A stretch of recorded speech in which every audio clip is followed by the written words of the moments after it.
Hi, everybody. On behalf of the New England MHTTC's Early Psychosis Learning Collaborative, I'm really excited to welcome all of you to the second of a series of online discussions on implementing real-world evidence-based services for early psychosis and clinical high risk for psychosis. My name is Michelle Friedman-Yakubian, and I'm calling in from Boston, where the city is preparing for coronavirus by sending home all of their students, but really happy to be meeting online with all of you, and we have a great group of presenters today. As folks are signing on, please at the bottom of your screen, click where it says chat and where it says participants, and you'll open up a chat box that allows you to introduce yourself to the group. So would really love everybody to introduce themselves, where you're joining us from, and to get used to talking with us in that modality, because this is going to be a really interactive discussion.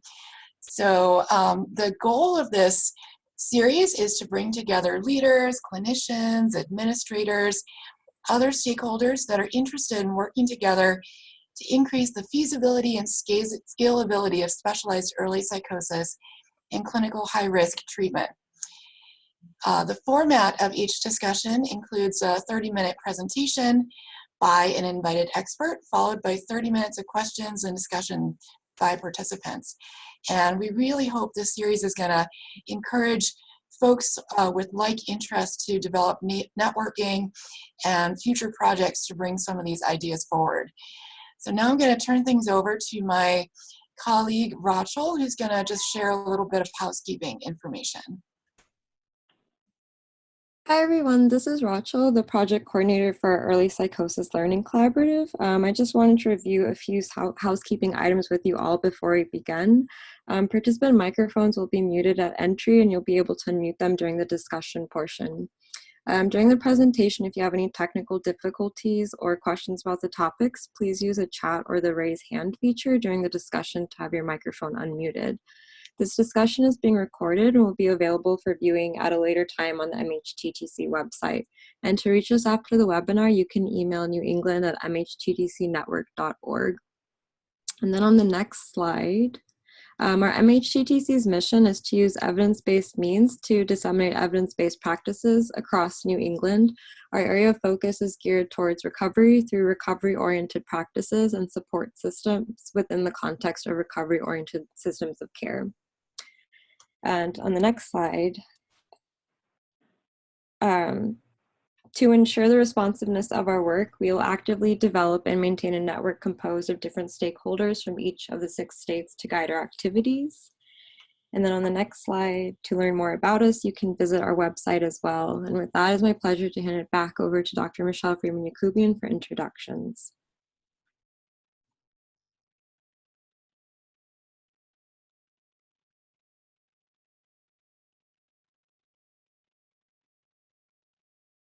Oh, Michelle, I think you're muted. I'll try that again. Sorry, I was muted and didn't realize it. So we have 2 wonderful presenters today who will be leading a discussion on telehealth. I'm particularly excited about this topic, not only in light of the current coronavirus frenzy, in which numerous events are canceled and Harvard and MIT students are being sent home to take classes online, but also within my role as the director of a coordinated specialty clinic for youth at clinical high risk for psychosis. So patients and families come to see us at the Cedar Clinic from all over. So getting in to see us every week can be difficult. And also, given some of the restrictions of insurance companies that limit multiple visits in one day, it often means when folks come in to see us and we do consolidate visits into one day, that insurances are not reimbursing us for all of the services that are being offered. So I'm very excited to learn from Drs. Terry Rabinowitz as well as Reid Plimpton, and I'll share a little bit about them. So Dr. Terry Rabinowitz is a professor in the Department of Psychiatry and Family Medicine at Larner College of Medicine at the University of Vermont. He's the medical director of the Psychiatry Consultation Service at the University of Vermont Medical Center, and he's the director of TeleMental Health Service, the University of Vermont Medical Center, and the principal investigator of Northeast Telehealth Resource Center. Reid Plimpton is the project manager for the federally funded HRSA 4HIP Northeast Telehealth Resource Center. He's a member of the National Consortium of Telehealth Resource Centers, and while assisting organizations in developing, implementing, and expanding telehealth programs, he researches and tracks telehealth reimbursement policies, legal and regulatory issues, model programs, telehealth technology, and other topics. Mr. Plimpton recently completed his Master of Public Health with honors from Dartmouth Institute for Health Policy and Clinical Practice in June of 2019. So it's my pleasure to introduce Dr. Rabinowitz and Reid Plimpton. Thanks so much for joining us. Thanks for having us. I'm Reid, and nice to meet you all, and hopefully we'll get a chance to talk more. Just as sort of two general FYIs, there is a raise hand function within your participant chat box that you're more than welcome to use. I'll also sort of be watching the chat, or feel free to sort of unmute yourself and ask a question if you have one. Both Terry and I are pretty laid back guys, and we'd be happy to stop for a second and chat about whatever the question is rather than miss it. With that being said, I'm going to be pretty quick because I think a lot of what is exciting for you guys to hear is from Terry.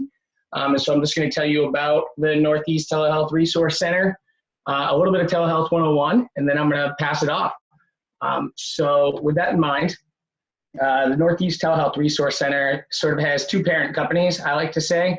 So myself and our project director, Danielle Lauder, are at Medical Care Development, which is a not-for-profit public health institute based in both Maine and Maryland. And then Terry and some of our other staff are based out in the University of Vermont Medical Center.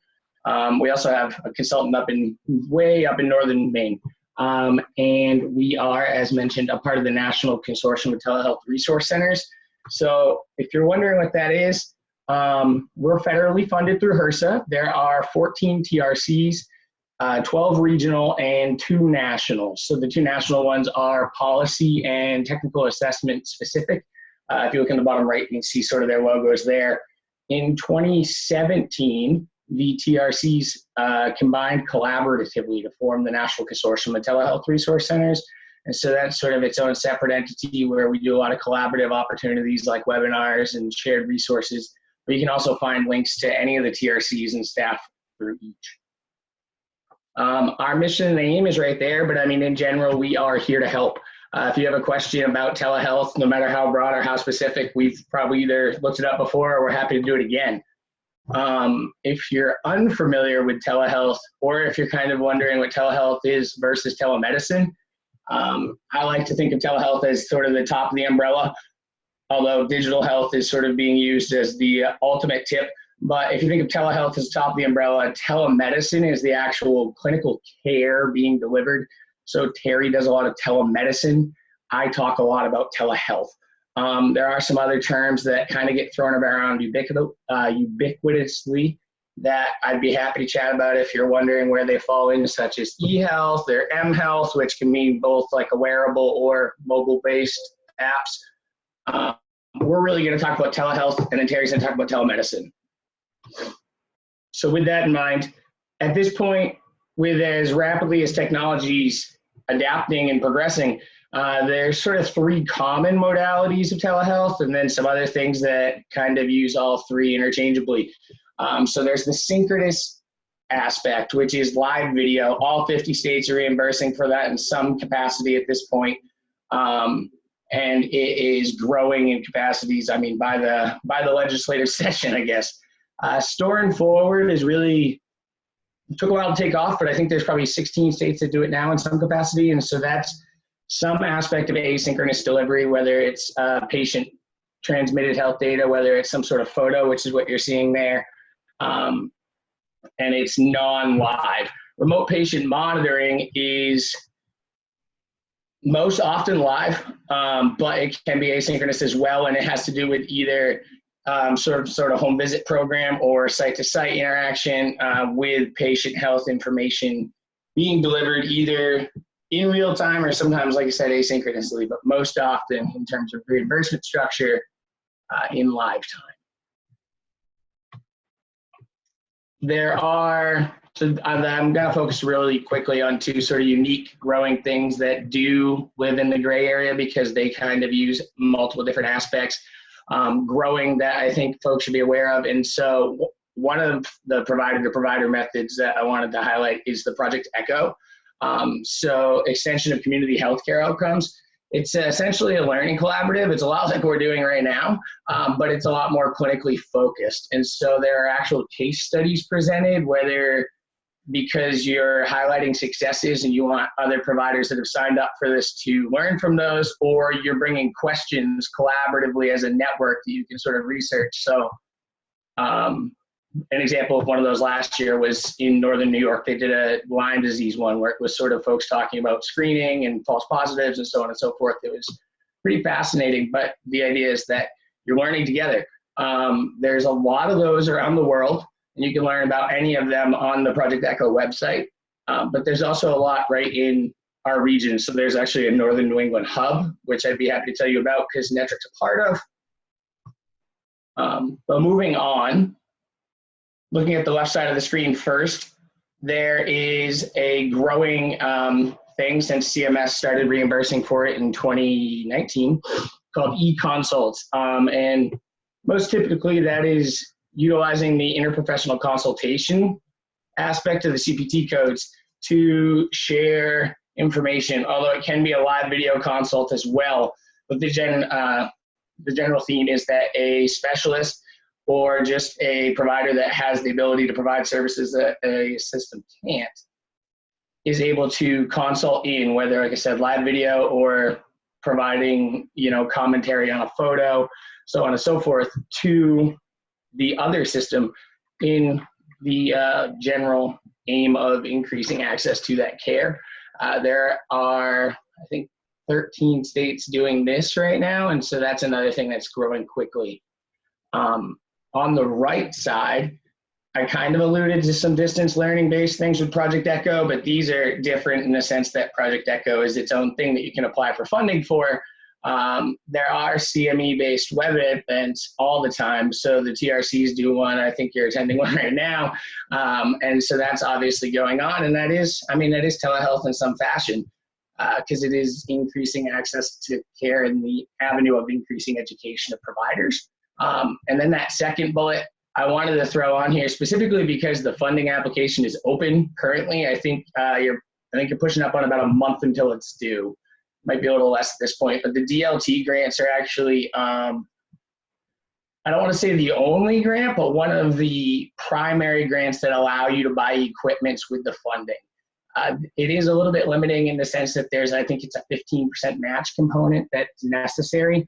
But it is nice if you are looking to get some equipment to sort of either establish telehealth or expand what you got going on. Netric's very familiar with these, so if you have questions about those, we'd be happy to chat. So I'm on the home stretch here. So where is telehealth? I guess you might be wondering at this point. You might already know the answer.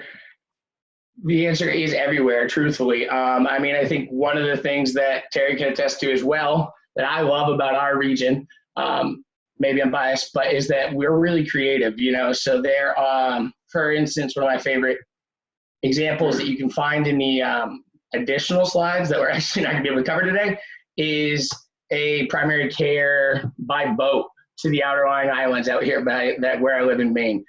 So the provider travels on a boat that delivers, goods and services to like 15 islands. And it makes it so that the patient doesn't necessarily have to come inland, or the patient can also step onto the boat if the provider is inland. Anyways, use cases are everywhere and growing by the day. So this is actually an example of teledentistry. And that is something that I think I first heard of in New York, but there is national sort of recommendations from the ADA and is growing across our region and nationwide. there's a lot here, but I think the intent from my perspective is sort of just to highlight that although the reimbursement structure may be tedious and burdensome and not all that generous in some states, the value is there for everybody involved. It's just a matter of sort of spinning your program development to highlight that for everybody. And I think that's one of the things that I love about what we do is we get to kind of find where the rubber meets the road for so many different avenues of health systems across our region. So what I've covered here is really just like the tip of the iceberg. Like I said, it's just sort of very quick, very a little bit dirty. Hello, nice to meet you. I'm happy to chat more whenever. We really do, there's no limit to the questions that I end up answering. I think right now I would say it's primarily about the COVID emergency funding that was released. And we actually do have a webliography that our colleague Michael Edwards compiled, and it is, I think, 5 pages of resources to consider if you're thinking about trying to get something off the ground. We'd be happy to chat. But there's anything else right up here or anything else you can think of, excuse me, that I'd be happy to chat about. And I think my final take-home messages is just some tips to get started. Some of them sound a little bit cliche, but it really is a matter of finding a champion, whether it's a provider or somebody within the senior management team that wants to kind of think about it strategically downward, somebody that's going to push this along, because it does take a little bit of mental energy to get going. That being said, the bigger you can think, the better. Interoperability is sort of one of the buzzwords you might hear when you talk about telehealth right now, and I think the aspect of that grows from folks thinking one care specific when they bought technology. So if you're trying to think about all the avenues you might go when you're thinking of the software and infrastructure you need, it'll help you down the road. Knowing how much I want you all to hear Terry speak, I'm going to assume you've either read these bullets or you can. It's great to meet you. I look forward to talking more. With that, I'd like to introduce you to Dr. Terry Rabinowitz, who I think will have more than enough information for you guys to hear as well. Thanks so much, Reid. Thanks everybody for being here today, and thanks for the invitation for us to be here. It's really nice. As Reid mentioned, but I think important for you to remember, is that I'm a clinician. I like to do research, I like to teach, but if you cut me open, I'll bleed clinician. And that's important for everybody to know, because it's the way I approach telemedicine or telemental health. Next slide, please. So I came to the University of Vermont Medical Center in 1996 to be the medical director of the Psychiatry Consultation Service. We consult to all the medical and surgical specialties in the hospital. We see patients who have mental conditions that may be affecting their recovery in hospital and that need to be addressed, or we may be seeing people who, as a consequence of one or more mental conditions, wound up on a general medical or surgical unit. The reason I mention all that and give you some detail is because that's how I got approached. I met Mike Rickey, who was the director of telemedicine here at the University of Vermont Medical Center. He's now in Maine, practicing as a vascular surgeon. But Mike asked me if I would consider doing some telepsychiatry. And I wasn't so interested, but Mike was a friend, and I thought it would be a challenge, and so I decided to give it a try. And I said, okay. Next, please. How do we get started? Well, we thought about barriers to receiving care. Rural people have tough time getting help. The severely mental ill, those with chronic mental illness, those who are members of various minority or underserved groups, including people of color, immigrants, LGBTQ identified people, etc. There are lots of different populations who could use the help. Next slide. I got interested in helping elders. The reason is that they're always an underserved population. There's always plenty of them, and many of them live in nursing homes, which even make things worse as far as getting services. Many of those nursing homes are in rural areas. Many of them are not big magnets for people, providers to come to, because it takes time to make the round trip to a nursing home, and because a lot of those patients are not so exciting from providers' perspectives. They have chronic illnesses, but in addition, they're quite complicated, and so they're also challenging, and I love treating them. So I decided to beam out to a nursing home. And to do that, we had to do some pre-telepractice, as you see here. I visited the site where I was going to provide services, and this site, there are actually two sites, but the one that is important here is the one I continue to see, and they're at a small or medium-sized nursing home in New York. They're at about the same latitude as we are in Vermont, but we're the bigger component here compared to our tiny nursing home affiliate in Malone, New York. That's Alice Center. And I visited that place years ago when I first started the program around 2002. We asked questions. What's the room like? Where is it located? What's the lighting and acoustics like? How far are they from key personnel if we need to reach someone in an emergency? I needed a New York State license. That took a little while to get. I needed nursing home privileges, a little bit more time. And I needed appropriate insurance, which I'm happy to say was already provided by the mothership here at the University of Vermont Medical Center. As long as I'm practicing within the margins of my specialty, I'm covered 24/7 by our hospital. Next, please.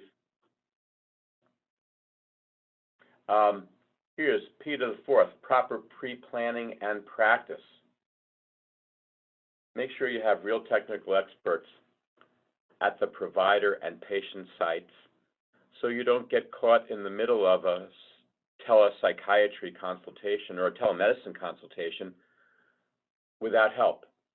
And we have true experts here at the University of Vermont Medical Center, and that program here, our telemedicine program, is growing exponentially, especially now, given the coronavirus worries. This seems to be like an ideal modality. I just put that in there because it's something you've all been thinking about, I'm sure, and want to make sure you know that it's a great way to serve people. But we do have technical experts and we do have safety plans available. But if you're planning on doing something, you should make sure that you know what to do in an emergency. Also, practice, practice, practice. I did a bunch of telepsychiatry practice runs before I ever sat down and saw a real patient.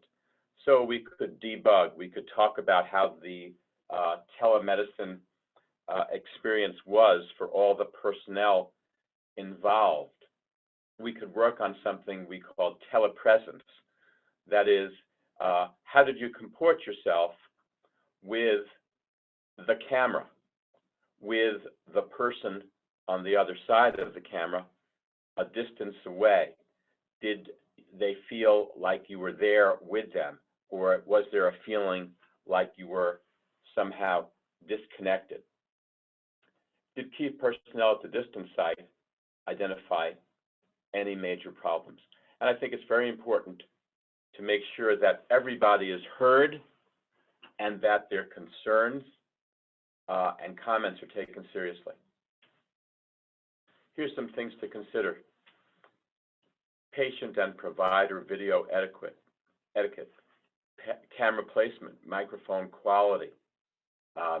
If you don't hear someone or you don't see them clearly, it's very likely that you will lose interest in the consultation because you really can't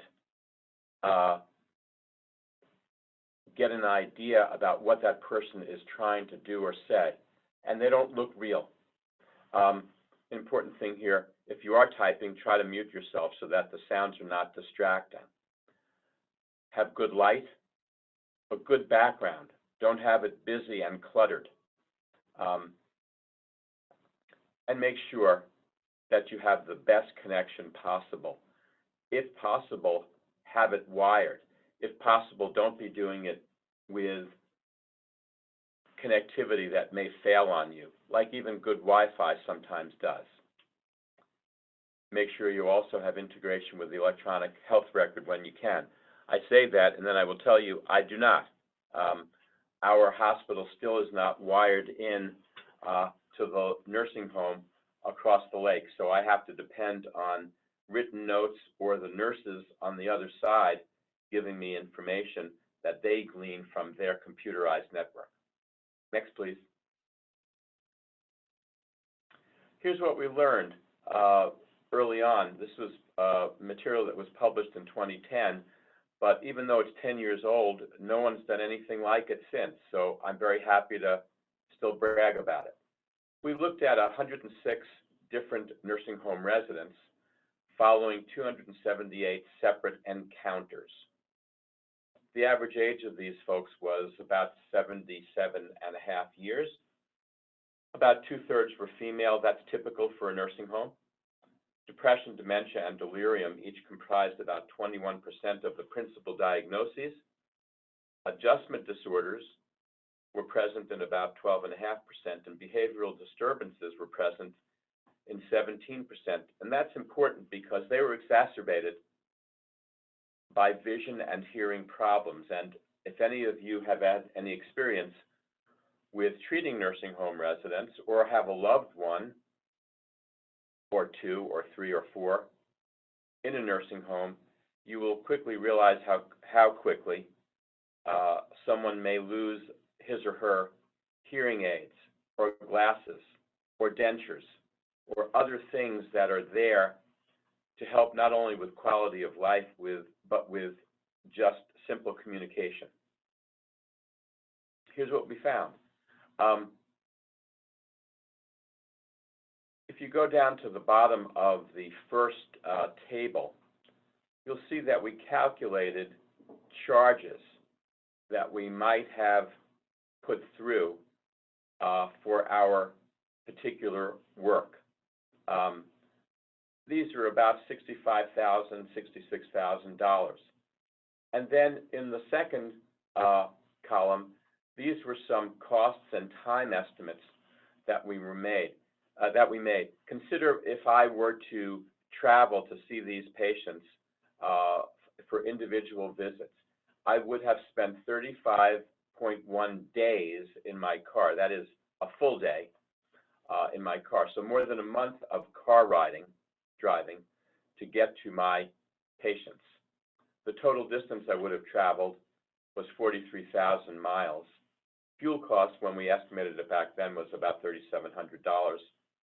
And the range of personnel costs, if we considered patient to physician, remember that a nursing home resident would have to be accompanied by at least two people, one to drive the vehicle and one to be in direct attendance with that nursing home resident. If I were to travel to see the patient, I would charge at a rate of $100, $200, or $300 per visit. Let's just say that's what I used for my estimates. And I would have charged out over $250,000. Sorry that that yellow circle goes right over the middle of the $250,000 mark, but trust me, it's there. The video conference unit that we used back then cost about $24,500. So we estimated that cost savings could be as high as $232,000. That's just for simply setting up a telepsychiatry service on a modest number of patients, 106, for a small number of encounters. When you really look at the whole big picture, 278 encounters. Next slide. So what I've learned from my experience of almost 18 years, seeing more than 300 patients by telepsychiatry for over 500 encounters, and having numerous family meetings and having many challenging patients and some challenging colleagues. Next, please. If you act like telemedicine works, it will work. That is, you have to go into it with an open mind and excited about using it, excited about making it happen. Make sure you acknowledge and appreciate the hard work of all your colleagues who made telemedicine possible. Make yourself accessible. So the program at the nursing home knows how to reach me 24/7. It's not always by video conference. They have my cell number. So if they have trouble, they can call me. You need to roll with the punches. If you lose your connection, if someone says, you know, I can't hear you, if someone teases you and says, like they said to me, I can't see you because the shine of the light off your bald forehead is making it impossible, I laugh back with that patient because they're just teasing me, I hope. And it helps to make good contact.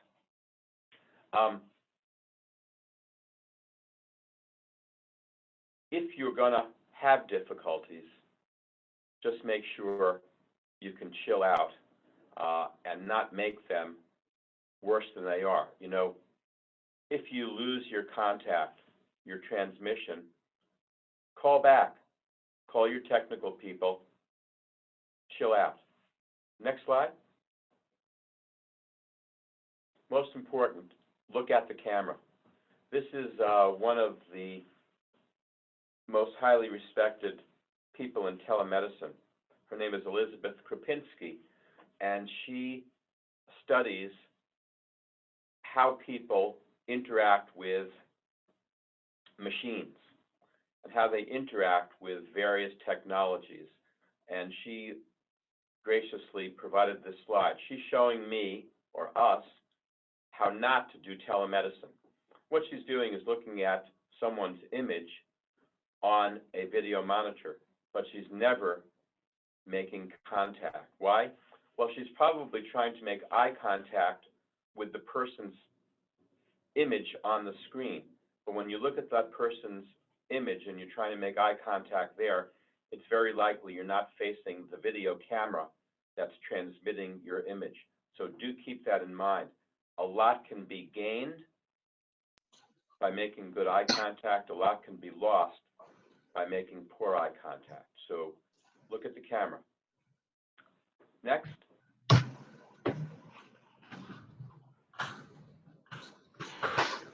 That's basically it on our end. I want to do a special shout out to Reid Plimpton, who's been with our project now. Reid, is it a little bit over a year? Sure is, yeah, just about. Yeah, he's done a phenomenal job. He's a great guy to call because he's always happy and willing to help. I, on the other hand, tend to be irritable and try to stay in my office and not get contacted. So reach out to Reid. He can always find me as well. Thanks for listening. And I think it's time for questions. Am I right? Sure is, yeah. Thanks for joining us, Terry. I will do a quick shout out. As of right now, we are still planning on having our conference in June. Fingers crossed. Wash your hands before you do it. And with that, yeah, we'll turn it over. So hi again, everybody. So this is the point in time where if folks want to turn on their microphones and their cameras, and actually, Reid, can you advance the slide one more? Thanks. Just to remind you about how that works. So down at the bottom of your screen, you should be able to click on chat. And that's someplace where I'm interested in any questions that people have about this topic. I know I had a lot of questions about how we can get telemedicine or a telehealth program off the ground pronto as a way to stay connected with all of our clients that may be not leaving their house because of concerns about coronavirus, or that may be restricted, possible upcoming restrictions. We're definitely in a place where we need to quickly develop a program. And so that's one of the questions on my mind, but also want folks to type in questions or turn on your microphone and your camera, and we're going to have a discussion. So we can even unshare Reid's screen for a little bit so folks can see each other in the context of our discussion. So maybe as we're asking people, great, thanks. Maybe as we're asking people for bravery to speak up and ask questions, I'm wondering, Reid, or Terry, if you have thoughts about what are some of the things that you would want to be doing in order to develop a program quickly in the wake of this sort of current virus scare where programs, could be closed imminently? Well, I think the most important thing to keep in mind is safety and welfare of those we care for. And if you use that as your principal guiding your most important guiding principle, it's pretty easy to conclude, I think, that a telemedicine approach is the one to try if you're worried about infecting others, or you have a patient who may worry that he or she is infected, or might be at risk of becoming infected because they fall into one of the vulnerable categories. I learned as recently as yesterday that we're trying to get Medicare to cover telemedicine visits locally. That is, Medicare will pay for visits to non-metropolitan statistical areas, but they not pay for visits otherwise. Private insurers are willing to cover the cost now for telemedicine in most cases, given the worry about coronavirus, and think that you can do telemedicine adequately, if not ideally, using whatever video capabilities a potential patient has. So if they have a mobile phone that allows them to show a video image, use it. And there's often a way to interface that with the more sophisticated equipment that you might own. That is, seek out technical help to make that happen. I would also say that although we have to worry about HIPAA compliance, I would say as a provider, I would not make as big a fuss about that either, because I think we're in kind of an urgent, if not emergent situation. So use what works. Reach out to the people you know who have technical expertise. If you're affiliated with a hospital or a health care center, ask those technical people how they can help you get connected as quickly as possible. Thank you. I want to respond to, there's a couple of great questions here. So Jackie Hunt in New York indicated they're going to telehealth next week due to coronavirus and looking for information, advice, anecdotes about managing risk, especially with college students. Anyone had the experience of having to hospitalize via telehealth? So I think the overall response there is basically, if you're going to do telemedicine, make sure you have a safety plan. And so if you're going to be speaking to college students, know where those students might be. If they are individually being accessed, that is, if they're being accessed at their own homes, I think before you commence with the overall assessment, you should ask that student if he or she has someone else at home who could be contacted in case there's a worry about his or her safety. If that isn't possible, I'd want to know and be able to confirm, if possible, where that student is so that I can summon police or somebody else to come see them quickly or get them quickly if they are potentially a danger to themselves or someone else. Does that help, Jackie? We'll see if Jackie types in or wants to tell us about that, but that does sound very helpful. Another question is we're trying to sort out, so William Torrey, we're trying to sort out how to care for people who have recently developed psychosis. Any ideas about caring for these patients in their homes? Has anyone provided therapy for psychosis in this way, or psychiatric care? And this is definitely a question that relates to, I think, a lot of folks that are on who work with young people, often between the ages of 12 and 35, that are either showing signs of risk for psychosis or have recently developed a psychotic disorder. It may not be conveniently living near a center where they can come into the clinic on a regular basis. I have no experience with that patient population. That doesn't mean I wouldn't speak to it, but perhaps Reid has some information that he wants to share. If not, I'll tell you what I think. I was answering a question in the chat and I kind of missed it, but I did see, I mean, I think we have some great like policy examples and procedure examples and whatnot.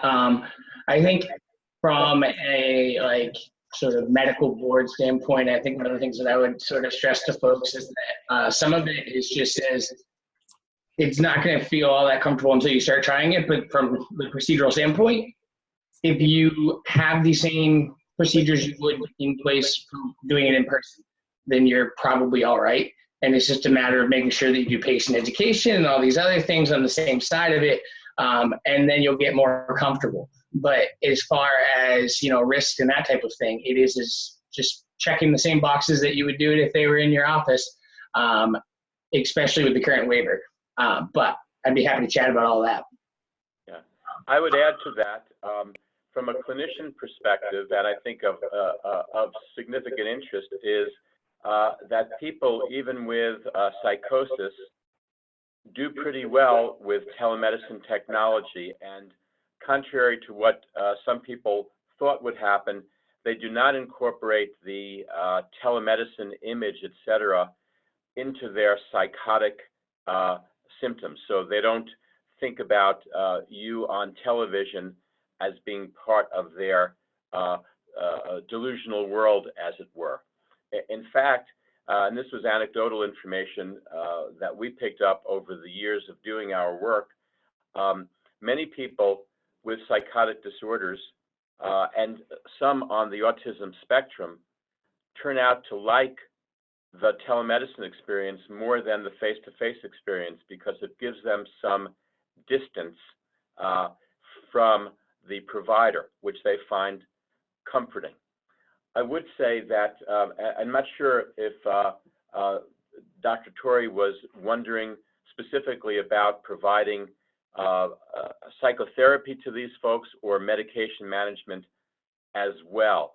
I think the challenge, if you're trying medication, of course, is to be able to do physical examinations to rule out some potential side effects from some of the psychotropic medications that might be used.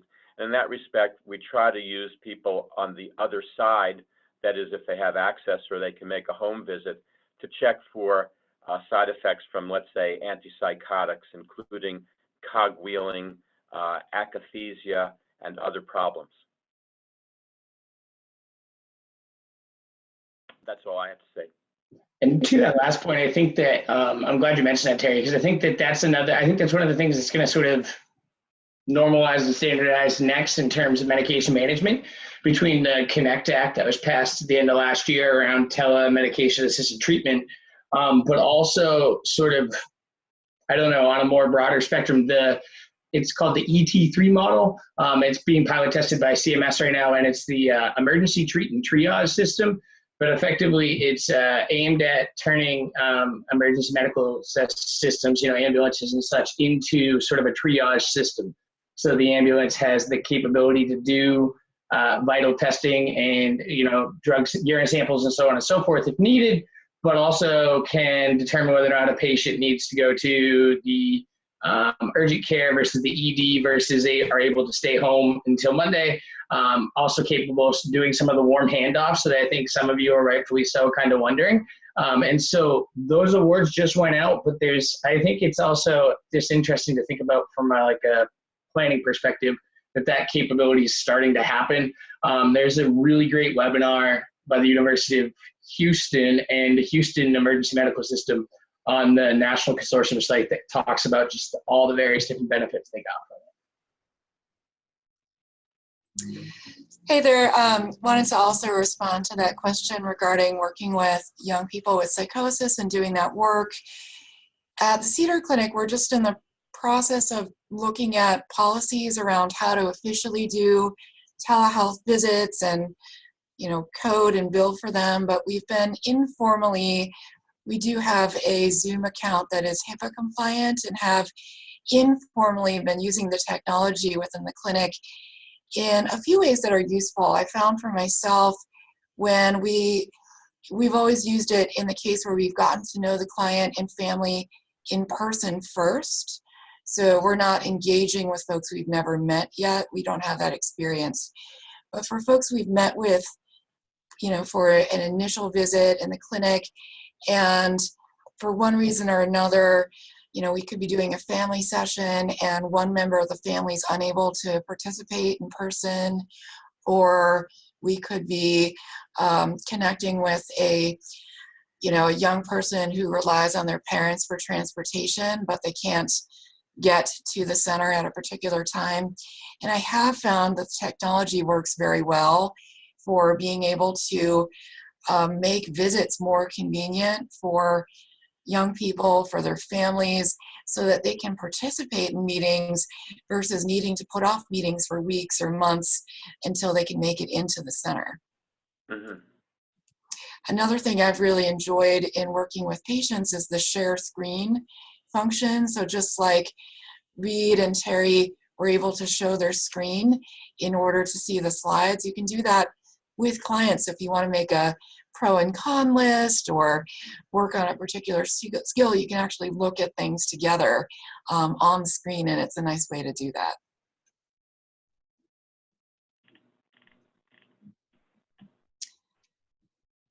So in absence of seeing other questions just yet, I'm still looking for them and encouraging people to get on and even ask questions. You can unmute your microphone and your video. But one question I have is about the consenting process for telehealth and how that might be different than consenting for standard therapy. So if we have somebody who comes into the clinic and they come for in-person visits, we have a procedure in place, but we don't yet have a procedure in place for allowing for or consenting for telehealth visits. We have a consent process here at the University of Vermont. It was developed kind of as a homegrown consent process. It's not something that is universally used, and it's based on relatively newly established Vermont law that says that we have to get consent from an individual patient before doing a telemedicine consultation. But there's no universal consent requirement. So my advice is to always check with your local center. That is, if you're affiliated with an academic medical center, make sure you know what their policy is. If you are going to provide the services to another center, they may have their own requirements. Certainly, if you're going to be providing services out of state, know what, or if there are consent requirements in the other state as well, because you might be in violation of some law if you don't get appropriate consent. But I don't think it's a universal requirement. I'll sort of hop in there quickly and say the only sort of universal requirement currently is if you know it's not going to be covered by their insurance plan, so they're paying out of pocket, or if it's through like a direct consumer type telehealth industry partner like Teladoc or so on and so forth. And I'd be happy to chat about that. But so like there's actually a group in, I think it might be in Mass or right next door in Connecticut that was in Michigan. They actually showed me some interesting stuff. I wasn't familiar with it. There's a form you can give your patient if you were in the scenario where the patient's willing to pay out of pocket that basically says that you as the provider checked all the boxes in trying to get it covered and you know it's not going to be, and then you're good there. But to Terry's point, on the other end of it, there's not necessarily a standard across the nation yet.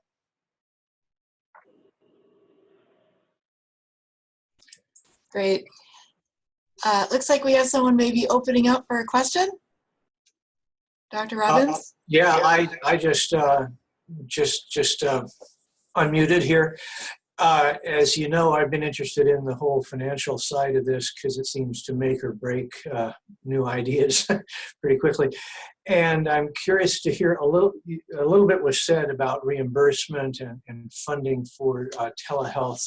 And I'm curious if you could say more about that. And with easy, hard, sufficient, insufficient, steps to go about making this a reality. Because I remain a little bit perplexed that telehealth isn't more widely used, and I wonder to what extent this is part of it. So I'm interested in what you have to say. The reimbursement for telemedicine depends on who the insurer is. Medicare will reimburse at their same rates for identical or same kinds of services that you would provide face-to-face. Now, those reimbursements are not good to start, and telemedicine takes longer to provide because it takes some setup, and there's personnel that are required at the other end oftentimes, at least for my consultations, because I see elders. So you're not going to make a whole lot of money with telemedicine, and you may even lose some. Private insurers will pay what they believe is appropriate. So they may pay less than a face-to-face visit of comparable time.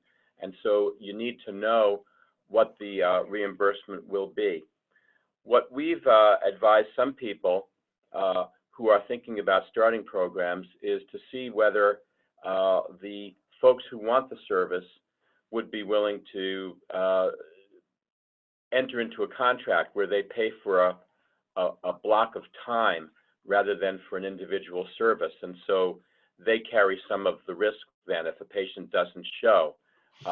And also, if you can get your work done more quickly, you may have some time to spare on the other end. There's no universal rule about who and what pays for telemedicine. Again, Vermont law states that insurers shall pay, but it doesn't say what insurers must pay for the particular service. So again, my advice is to make sure you know what the rates will be, what the reimbursement will be, and what the hidden cost may be, like the purchase of or rental of a room on the other end, you know, a site, etc. Maybe Reid has more information than I just gave to share. I think that Terry has the high level overview that we're probably going to want to cover at this point. That's one of the things that I will say that I meant to sort of throw it in the beginning, the disclaimer. Two of the things I didn't really touch on were technology, like possibilities in terms of like what's out there, and policy and reimbursement. To Terry's point about private insurers, because of a federal law, private insurers are allowed to negotiate with each state, and then because of a more recent federal law that allows them to be part of managed care plans, they often have more than one plan within each state. So you often have quite a little battle to figure out there, unless you're in one of the states that actually does explicitly have both coverage parity and payment parity written into the law. There are states like that. I would say if it's written into your Medicare law as a sort of way too general statement, it's more than likely just coverage parity, which is what Terry was alluding to. That also gets to the sort of the interoperability thing that I touched on briefly. I think that it is a little bit hard to see ROI if you pick one care avenue as your starting point. I think it's hard to not see red in that first year, unless you found some way to show your CEO like time savings and stuff like Terry just did. And then it's a little bit more easy. But if you can get software that's going to be used in multiple different fields within your health system, such as, you know, like I've never heard of RingCentral until I started planning this with these guys, but it seems to work really well. Or Zoom was mentioned, or GoToMeeting, or, you know, then you can build a telehealth cart. And it's important to think about it strategically at this point. Although, personal opinion, I'd like to assume that the fact that they were able to clear up so many barriers for this emergency telehealth bill means that they know those barriers for a potential future telehealth bill. But being federally funded, I'm not advocating for that. That's just a thought that I've had recently. With that in mind, I'd be happy to chat. We have some reimbursement slides in the appendix that I had sent that you'll get, but I don't think it's nearly as much as you're expecting. There's also a really great billing guide that CCHP, the policy TRC I mentioned, just put out a couple weeks ago that really walks through each of the CPT codes from CMS's perspective and what you're able to bill for and so on and so forth. I'd be happy to send that to you. I'm going to stop talking so you can hear what you guys should sign up for next. Okay. Just wanted to say one more thing in relation to Doug's comment is I do wonder, even if the reimbursement is not great, in coordinated specialty care, we're already in most programs generally doing a lot of telephone sessions, meetings with, talking with families, talking with clients, trying to get them to come in for meetings, coordinating care, talking with school providers, talking with, other folks on the team. And, if even a portion of that could become a billable service, I do think it could allow some additional resources for programs, because right now in most of the programs I've worked in, we do a ton of that time that's completely not reimbursed as well. So we probably have time for one last question if there is one. Or Can I I speak tell in? you I about didn't next answer. things. I didn't answer one aspect of his question. Federal Yes. funding opportunities. There are some. I would be happy to send you a list of them. You can find them through USDA, like I had referenced, the Distance Learning and Telemedicine Grant. HRSA has a lot of telemedicine funding. Obviously, that's how we're funded. DHS is starting to do some. So yeah, I'd be happy to send you a link to some of them there. I think there's 4 currently open that I know about. That's excellent. Maybe we can include those in the session slides that will be put up online so folks can access those as well. And really encourage folks to be in touch with me, be in touch with us if there is additional interest in collaborating among groups across the states on developing policies around telemedicine in early psychosis care, advocating for or applying for grants to fund this technology and being able to offer this to our clients. I want to thank Reid and Terry for joining us today, as well as all of you for being a part of this meeting. Just to let you know some upcoming sessions that will be happening on April 29th, Melissa Rowan will be describing some additional work that they've been involved in related to advocating for bundled payment and insurance payments for coordinated specialty care. We also have Ian Lang, who's from the Brookline Center, which is our parent agency of Cedar Clinic. And upcoming in June, we have Dr. Bao and Dr. Dixon will be talking about a financing tool they've developed related to early psychosis care. So really appreciate everybody for their time today. All of this entire recording will be put up online within the next few days on the New England MHTTC site, as well as the slides, and hope everybody has a good day. Thanks, everyone. Bye now. Bye, thanks all.